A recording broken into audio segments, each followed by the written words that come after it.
này hả?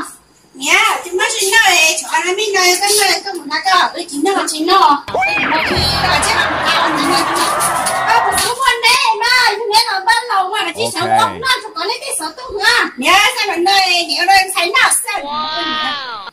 Giờ mà nhiều, rõ cái chi này mình thấy rõ cái một ha. Chỉ mua lên. Hôm nay đi chỉ mua của chỉ mua lên. Mình thấy là đi để các bạn. Nhớ rõ cho tôi nói nữa chỉ mua đi chỉ mua cái. No. Ây, tên thì nó mà cho đi rồi. Có tao thấy hắn nó, chứ nó không dính chuyện gì. Có tao thấy thân nó nữa. Xin nó nè. Để đâu? Nhiều cái gì rồi, nhiều cái gì rồi. Ít là thế. Ít thế mà. Ít này. Nó. Chẳng có bắt đầu. Nhớ, cái thằng nhiều tao lấy không? Mình sẽ đi ăn thì nó tạt các này.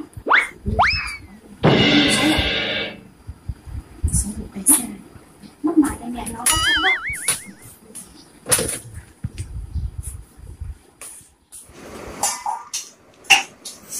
Ơi, em sẽ cũng chẳng mà chẳng là tôi qua suy kỳ rồi.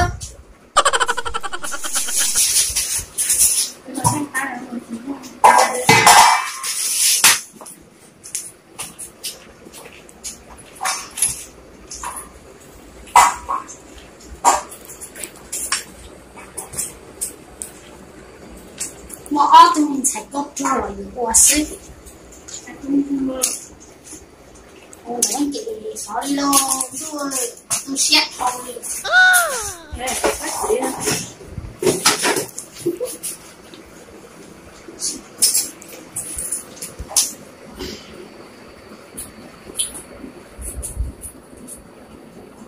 Qua các cái những này dùng cái nào không cần gì mà sốc nó còn nó.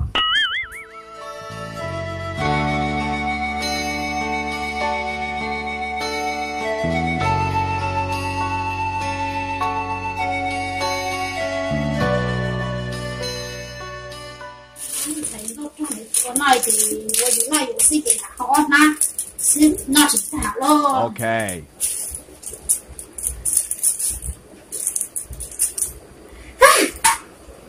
Chắc đồ khổ luôn. Càng mình chặt nó nó sạch. Ôi chả bên tại này không đâu rồi ha. Nên thấy mà nó ta chín chay luôn. Cái tủ lâu nó chay rất là. Nha. Anh chị nè. Ôi, đây cái tiền đấy chính non rồi nè. Rồi, đi ra ngoài đi. Ôi, đây tiền đấy chính non này của hôm nay nó solo.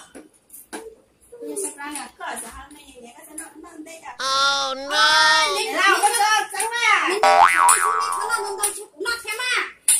Ôi nè, nó hay rồi. Ê, nó non đâu chứ cũng nó thế nào hả? Đi xếp ra này. Tính mình thành nó mày xóa đi luôn.